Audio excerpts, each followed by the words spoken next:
Hello and welcome to Climate Futures from Oxford's Smith School of Enterprise and the Environment. My name is Dave Vetter, and throughout this series, I'm asking researchers, leaders, and thinkers about how we can build a better future for ourselves on the planet we call home. Today, we're talking about the tricky subject of climate policy. How do policies come about? What separates good policy from bad? And how do we get those good policies implemented? To find out, I'd like to welcome Anupama, Head of Policy Engagement for the Smith School. Anupama, thank you for being here. Where do you join us from today? Well, I join you from Oxford today, Dave, and it's a pleasure to be here. Thank you very much indeed. Also joining us is Johnny Stengel. He's a climate policy advocate and activist. Johnny, where in the world are you? I'm in Hamburg. It's a pleasure to be here. Lovely, thank you. So turning to Anupama first. Anupama, I'd like you to, perhaps if you could, describe your role for us at the Smith School and how do you spend your time? My role is to contribute to the school's mission and strategy by increasing the impact of its work, of its research, and the application of research by governments, by international institutions, policymakers, and the public and private sector. And I work quite closely with our researchers to help shape policy. Now, what is policy that we're talking about? Well, broadly speaking, for our purposes, it's defined as a course or a principle of action that's adopted by an organization and which changes things or moves them forward. So my job within that primarily entails matching scientific research that's produced to the most rigorous academic standards here at the Smith School with policymakers seeking evidence-based solutions to tackle the climate crisis and to move the world towards net zero.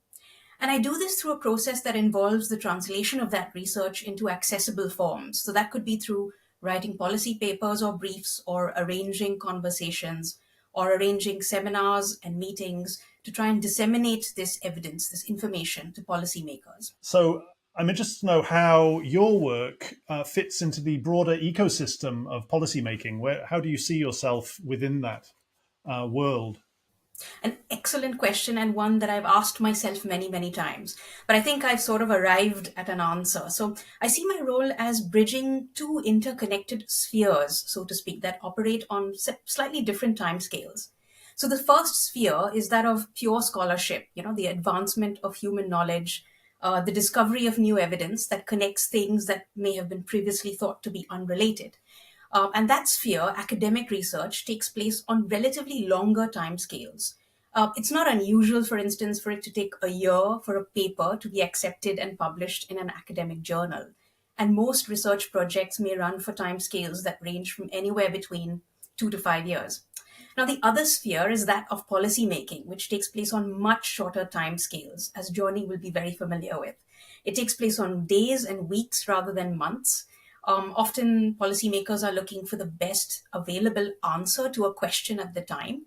And therefore, answers that are grounded in academic research have to really be made accessible and policy-ready solutions for policymakers to adopt them at pace. So in bridging these two spheres, as I said, I work with researchers who are experts in very specific areas of knowledge, and then with policymakers who are often tasked with developing policy within very short timeframes on these specific areas without actually holding that specific knowledge or expertise themselves.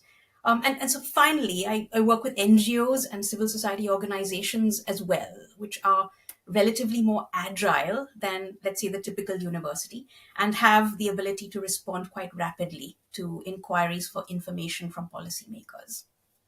Thank you, Anupama. And that leads me to my next question, which is really about the audience. Do you, as a researcher, spend much time thinking about your audience, the audience for your work, and how it will be received? Yes, the answer to that is yes. We do spend a lot of time thinking about our audience and how to make the information accessible for that audience, but also think about the incidence of the policies that are then adopted based on that information. So in terms of the audience, it's not just policymakers, but it's also the general public, ordinary citizens. As you say, it's interesting to consider how you attempt to weave these different considerations into policy, because you're trying to speak to quite a wide variety of different people, from homeowners who may be struggling to someone sitting in Whitehall. So with that, I'd like to turn to Johnny. Johnny, how about you? You're from a very different background. So, what's your role in the world of climate policy, and what are you trying to achieve? So basically, I wear many hats as a climate justice activist and lobbyist in organizations such as Fridays for Future or German Zero, because my role really involves a mix of grassroots mobilization, of strategic lobbying, connecting different change makers from different bubbles, and policy analysis. And I basically advocate for climate policies that are rooted in equity and science, and I'm driven by the urgency of the climate crisis. So, in a broader system, I see myself as a bridge, a connector between different policymakers, researchers, activists, and also business makers. And my aim is really to amplify marginalized voices, scientific results, so to ensure that climate action really aligns with the principles of justice and challenge the inertia of existing systems. So, for instance, there's my work at German Zero, where I contribute by designing and advocating for a 1.5 degrees legislative package. So, we really have 1,500 pages of 200 different measures in every sector, mitigation measures in mobility, in the energy sector, and so on. So we really try to go to the politician here. If you want, you can copy paste it. We try to communicate the different co-benefits and then also connect them to maybe practitioners, maybe to experts that can explain the different measures in depth. And on the global stage, I've also taken part of different COPs, so the climate summits of the UN, because I think they are crucial parts not only for advocating for mitigation measures, but also because we can come together from all around the world. Fantastic, a facilitator and a disruptor, and so yeah, as you say, lots of hats. So day to day, what does your job look like? What does your job involve?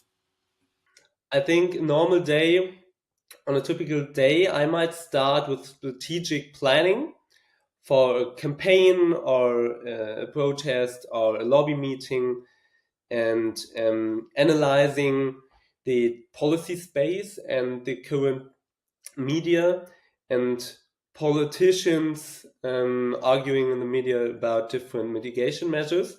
So what's urgent at this moment? Where are windows of opportunity? This policy analysis, and then I might also later in the day work with German Zero, create new ways of communicating different mitigation measures, arranging discussions with experts, um, and then also maybe later the day advocating for new structural issues. For instance, there are not only mitigation measures, but creating a new fund, creating a new role, maybe, for instance, a commissioner for future generations. So also these governance aspects when we talk to NGOs who should advocate for that, but also to policymakers who really have to understand the different policy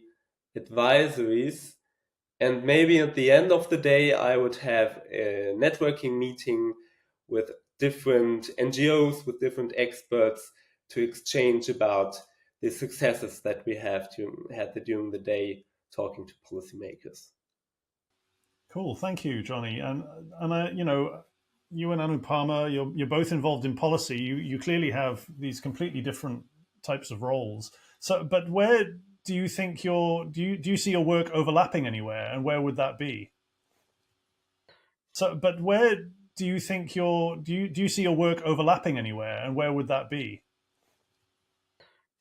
So I think as an activist, basically, my work relies heavily on scientific results and the credibility of research. So when we demand policy changes, we really need robust empirical evidence to back all of this up. And at the same time, researchers need advocates, right, to translate their findings into public and political momentum. So advocacy and policy research and activism, it's deeply intertwined. Advocacy amplifies the urgency and the dimensions, the co-benefits, the moral arguments of the climate crisis, while research offers the evidence and tools to design actionable solutions. So personally, I think my role involves translating complex research, such as this paper that we're talking about today, into narratives that really resonate with both decision makers and the public and are really targeted. Policymakers are not all the same, of course. And when advocating, I use research-backed insights to debunk myths. For instance, climate action is too expensive. And to highlight practical solutions to put pressure on them. So, Anupama, do you agree with that? Yes, I mean I agree with the bit where Johnny says researchers need advocates. I think that's a strong statement, and I'll tell you why. Because universities as organizations or institutions are primarily involved in teaching and conducting research and the dissemination of evidence-based research, which then might go on to inform policy. They don't engage in advocacy. So I think what Johnny said there, was really resonated for me. And I think research by definition is almost sort of the process of identifying these gaps, right, in knowledge and contributing towards bridging those gaps in a way that advances human understanding of a complex problem. And so if you think of sort of research as a triangle, it's the peak of the triangle that researchers are constantly trying to probe, which then opens up new gaps and new opportunities for advancing knowledge. So I think research in academia can help provide those frameworks based on which decision makers can make decisions and that evidence. But I think with moving that forward, and as I said in the beginning, we work with NGOs and civil society organizations as well, which have this ability to be agile and to rapidly place information where it's needed the most. And I think that's where the role of advocates also sort of comes in. I think sort of, if I could just add to that, researchers at the Smith School a couple of years ago developed a concept known as sensitive intervention points, where a small or a moderate intervention leads to sort of this desirable transformational change. And they defined it as, critical tipping points, like a price threshold, but also something like an influential actor within a social network that could open up a window of opportunity for change. And I think this sort of, there are analogies between that and strategic advocacy. So that's, I see that there are places where the two things come very close together. Thank you, Anupama. And connected to that, earlier this year, the Smith School published an analysis of 1,500 climate policies to work out which policies are most effective at cutting emissions. So would you be able to tell us about that paper? And could you describe some of the important findings? Right. So the paper that you're referring to was one that looked at which policies are most effective in bringing about large reductions in emissions. And the authors of the paper will be able to speak to the methods, etc., used in the paper better than I would. But I can give you my perspective as a person working in policy. It was an extremely useful paper to have because that paper particularly was agnostic to policies, and it looked primarily at where large emissions reductions had taken place. And then using a new technique that linked that back to mixes of policies which might have brought about those emissions reductions.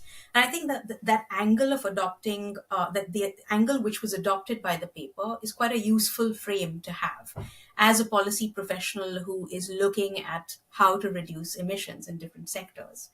So I think the paper made quite a lot of interesting points which are useful for policymakers.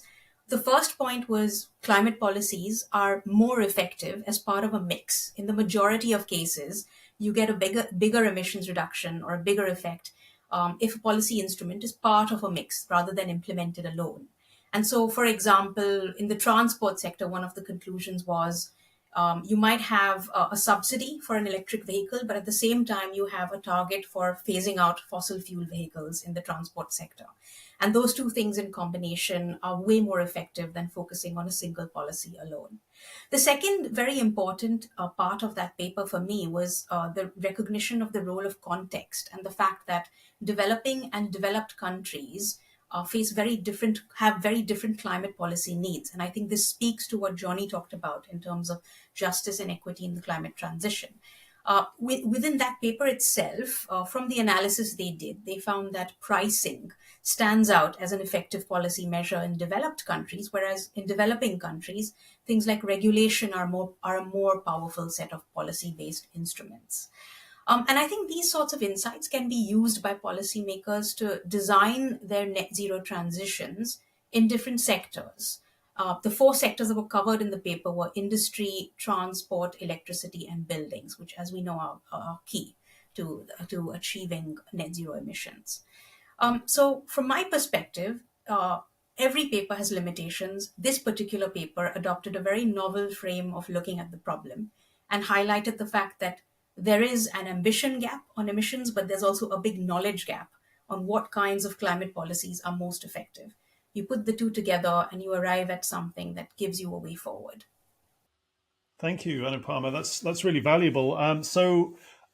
This is a paper that speaks directly to this kind of conversation because, in fact, it seems to be aimed squarely at the policymaker, inverted commas. So how would you hope that policymakers might respond to this paper, the findings of this paper? Yeah, so I think that what the authors of this paper did, and this is possibly a very good example of good practice when it comes to trying to create policy impact, was they launched a dashboard with all their data and information on it. So effectively, anyone, not just a policymaker, anyone can go to to their website and play around with policy instruments and see which policies are effective in which countries and which contexts. So given the time crunch and the crunch with resources that policymakers face, they make policies under tremendous constraints. Most of them that I talk to have to spend a lot of time actually negotiating the decision-making process rather than working on actual policy implementation. And I think this paper reduces the costs of access to information. So I would hope that the first thing that this paper would do is it would be used in sandpits, in labs, to try and simulate how different policy mixes might work.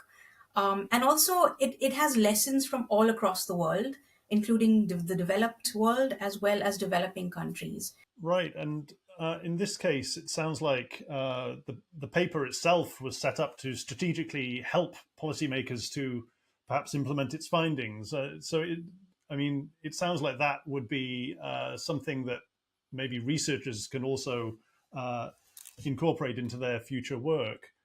And I saw some coverage of that study, in fact, that was quite negative in the media because people responding saying, you've looked at 1,500 policies and very few of them. You can remind me of how many were found to be effective, but it said it meant climate policy had been a failure. That was kind of the headline. How do you respond to that notion, and how many of these policies actually were proven effective? Yes, I mean, I think the finding was something like 63 or 69 policies that were proven to be found effective.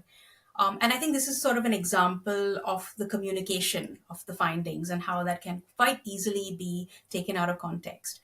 So the Smith School actually did a webinar with the head of mission control for the UK government, who's in charge of Clean Power 2030. And this question came up there as well. And I think I would say this, right? What the main message of the paper is that more policies don't necessarily equal better outcomes, rather than climate policies have completely failed or whatever. So that's the first message. I think second, the message that comes across is policy combinations can be sector specific and strategic. So you can be more ambitious with fewer policies. A third sort of message is context matters, right? So whether it's the UK or it's China or India or elsewhere, where policies are being implemented in a country, the context of that country really matters. And the last kind of big message for me from the paper is with any policy, we need to think about incidents. Who are the people who are going to be most impacted by that policy, whether it's a carbon tax or something else, and how do we manage the incidents on that particular section of the population? So, I think the paper really helps to provide a lot of context, nuance, and information around these points. And I certainly didn't see the conclusion of the paper as climate policy at large had been a failure, but there were all of these other positive messages that emerged from the paper. And I guess it sort of depends on which way you look at it. But the scientific evidence certainly points to the fact that, policy combinations can be sector specific and strategic and can lead to large emissions reductions.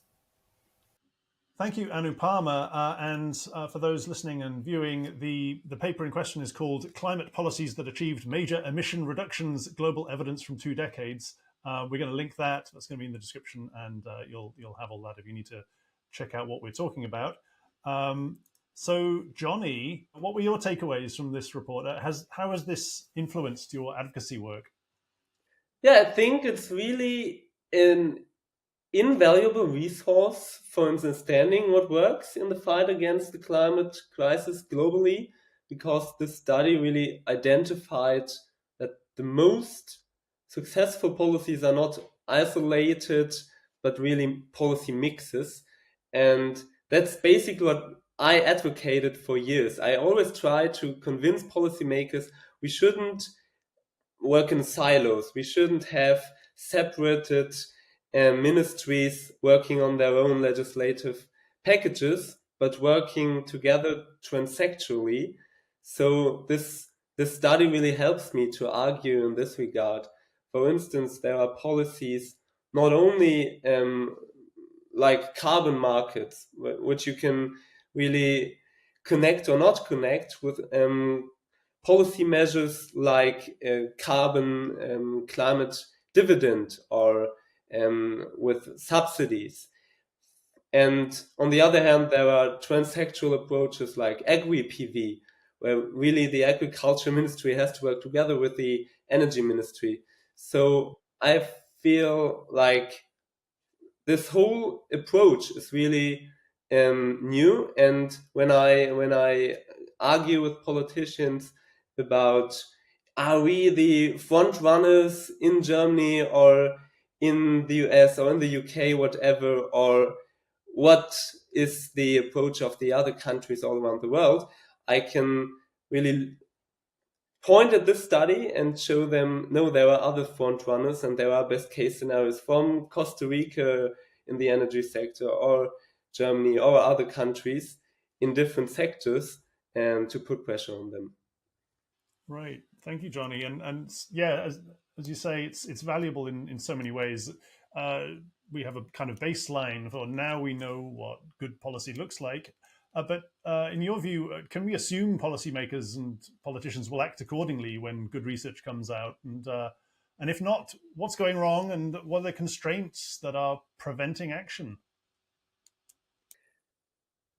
Yes, I feel like there are many constraints for policymakers that we have to address here, because they really operate in a web of constraints. There are short-term political cycles, so many policymakers are hesitant to really enact long-term policies and structural change that might not yield immediate benefits for them or for their voters, that could alienate key voter groups.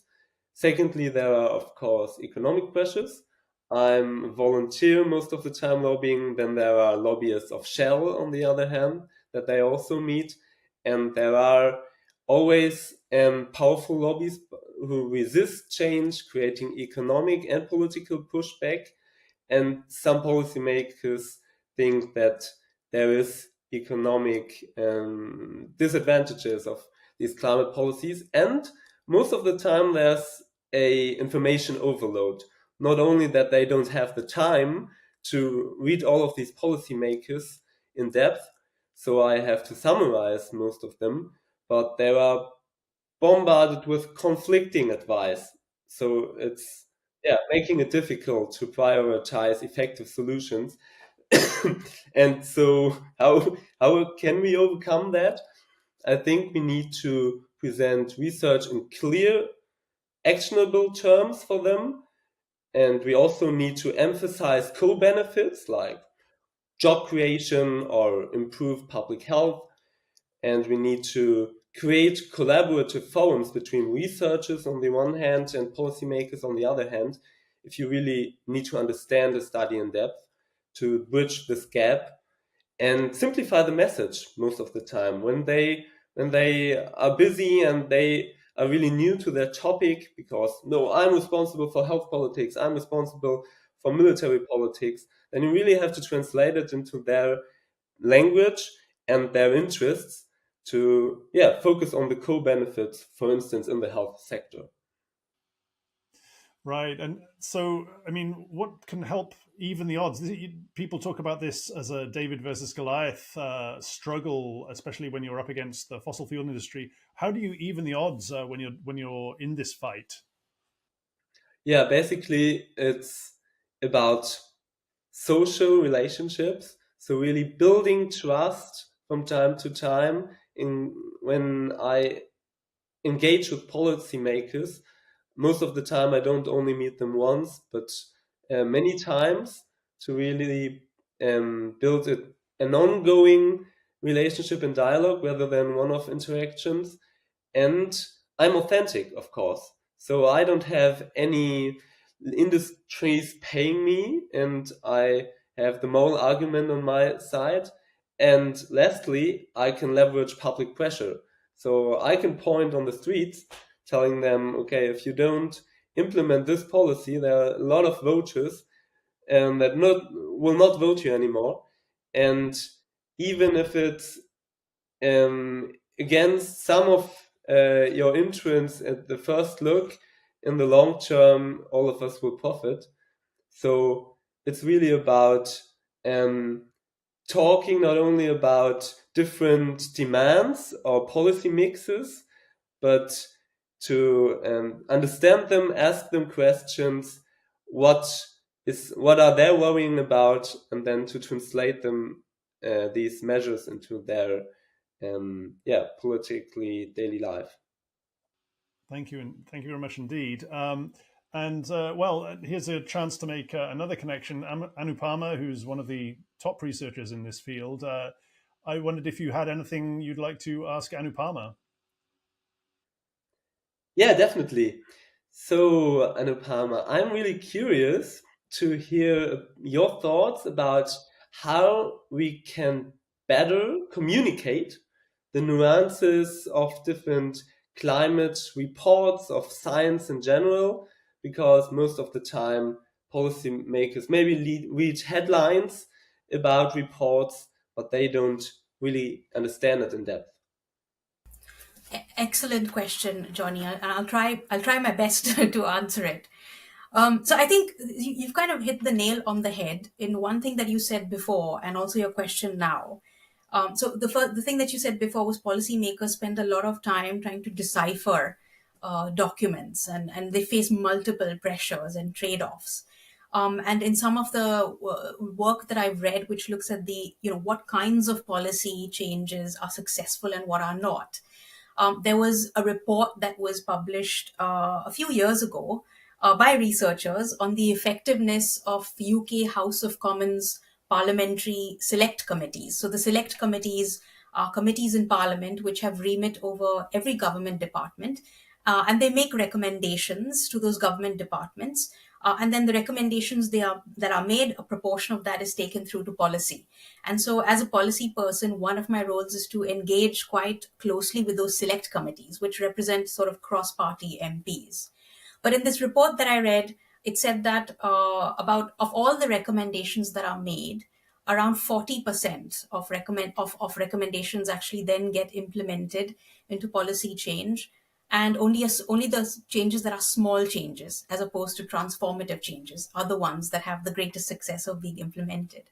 And so, faced with that, as someone who engages on policy, it's rather pessimistic, because you think you put a lot of effort into communicating the issue to a policymaker, but at the end of the day, there's a process that the policymaking recommendations go through, and something comes out at the end over which you don't have as much direct control. And so I think this relates to the second point that you made, Johnny, which is communicating to the wider public and to citizens, because that's where I think the real change can happen. And for instance, this piece of work that we did a few months ago, where we concluded that in over 80% of cases or investments, investing in net zero technologies will make people better off. And it resolve both emissions as well as things like cost of living pressures. How do you communicate that to the broader citizenry? And it is about coming up with messaging that is clear, that is confident, and is science-based and evidence-backed. And in that particular case for the UK, I think the messaging we came up with was quite simple. It was net zero is not just good science, it's also a good deal for ordinary people. And I think a lot of people connected with that and that sort of resonated with people. So I think there's sort of a dual process. There's all the weeds of policy making and talking to people and trying to get your findings into evidence and into inquiries held by Parliament or whatever. And then there's also this public facing piece, which is engagement with the public and messaging things so that it's very clear to them what we're saying, what the impact of that is, and what the outcome is for them as ordinary citizens that have a stake in whichever the country they're in and in the future. Thank you very much indeed. Thank you, Anupama, for that authoritative response. And I wondered, do you have any questions for Johnny about his work as an advocate for climate policy?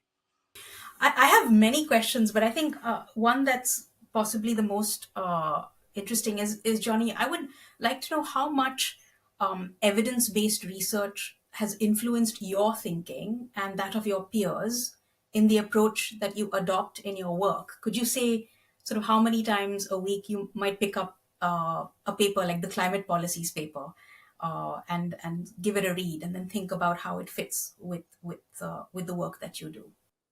Yeah, basically every day. I would say, for instance, when I started being a lobbyist, I read all of the IPCC reports and the Global Tipping Point report, and I really understood the urgency. And when I was talking to policymakers, they didn't know anything about it.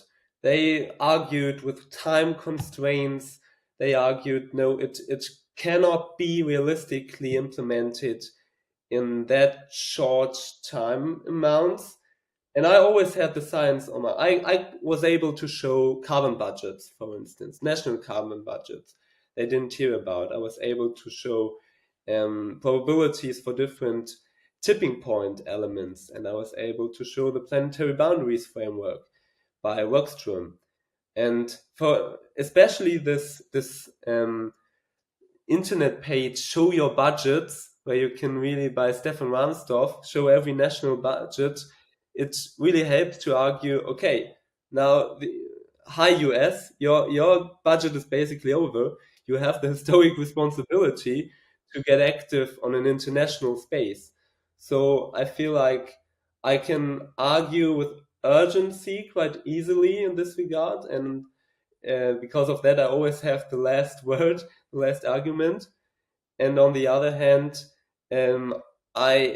I'm always able to look at a new paper when policymakers tell me about their problems with a policy measure, and show them basically the evidence, because they are honest. They tell me, no, I don't have the time to read this paper, and then I can be the person feeling self-efficiency to read this paper and summarize it for them, and they tell me, okay, now I understood it. That's super valuable. That's important work you're doing out there, Johnny.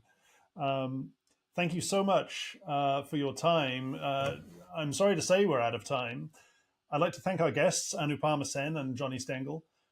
So if you haven't already, please do go check out their work, and it's linked in the description. If you enjoyed this episode, please like and subscribe to our channel, Climate Futures, and please do share it. I'm Dave Vetter, and our series producer is Lillian Resend. Climate Futures is brought to you by the Smith School of Enterprise and the Environment and Oxford Digital Media. I hope to see you next time. Goodbye.